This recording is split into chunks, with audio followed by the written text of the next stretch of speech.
Hello! Tout d'abord, avant de commencer, je vous demanderai de partager massivement cette vidéo, de liker surtout et de vous abonner à ma page.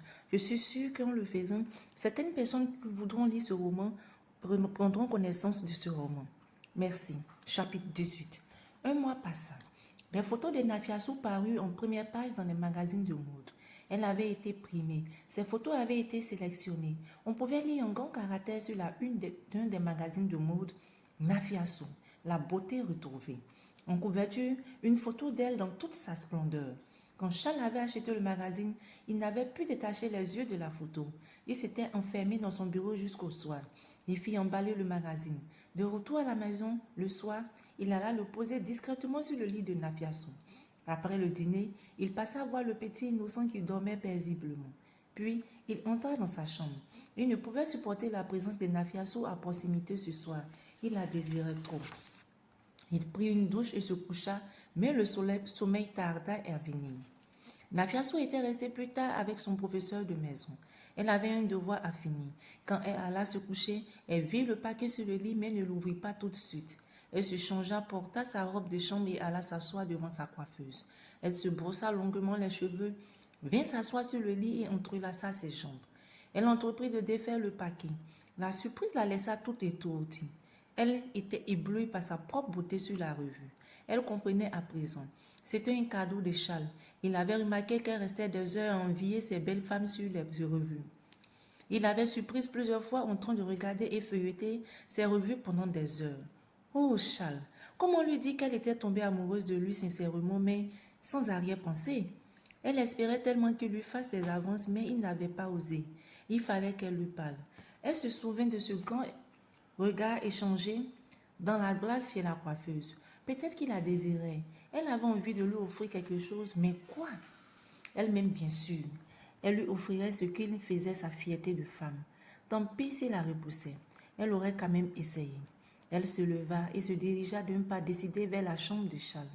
Charles avait les yeux fermés, mais il ne dormait pas. Sa chambre était plongée dans la pénombre. Les rideaux ouverts laissaient filtrer une lumière floue.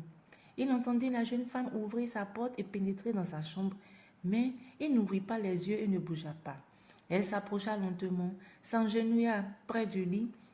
Elle se pencha et fit un baiser à Charles.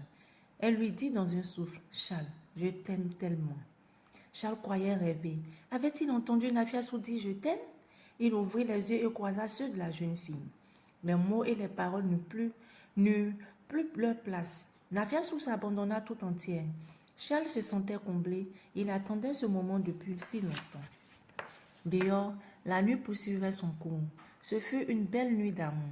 Désormais, plus rien ne les séparerait, il en était convaincu. Il y eut d'autres nuits comme celle-ci, et le tout aboutit à un mariage discret.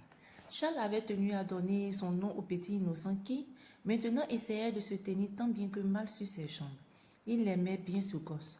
Sans lui, peut-être qu'il n'aurait jamais connu Nafiassou, puisqu'elle n'aurait pas éprouvé le besoin de quitter son village. Et même si elle l'avait fait, ce serait pour vivre avec quelqu'un d'autre. Nafiassou avait tenu à lui parler de son passé qui pesait si lourd sur son cœur avant leur mariage. Elle lui avait confié son véritable secret avec difficulté. Elle avait été sincère avec lui et il l'avait comprise. Cela avait encore plus ravivé son désir de la combler et de la protéger. Elle s'était vite adaptée à sa nouvelle situation de femme mariée. Elle était heureuse. Les agences la sollicitaient en nombre pour des séances de photos ou des défilés de mode. Sa beauté, son charme et sa grâce naturelle lui avaient évité les séances d'entraînement. Sa popularité commençait à croître rapidement. Elle laissait le soin à Charles de décider pour ses contrats. Des organes de presse cherchaient à percer le secret de son passé, mais le couple restait impassible. Il n'y avait rien à dire. Chacun faisait des suppositions sur ses origines et c'était mieux ainsi. Nafiassou s'était juré de ne livrer son secret à qui que ce soit à part Charles. On pouvait lui attribuer toutes les origines possibles, inventer toutes sortes d'histoires sur son compte, ça lui était égal.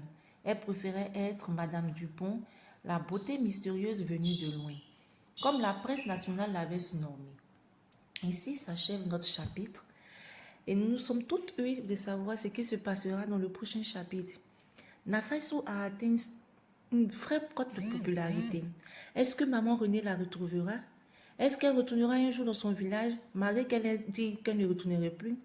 Est-ce que son fils ferait les recherches plus tard lorsqu'il sera grand? Tout cela, nous le saurons dans la suite du prochain chapitre de ce roman. Je vous remercie.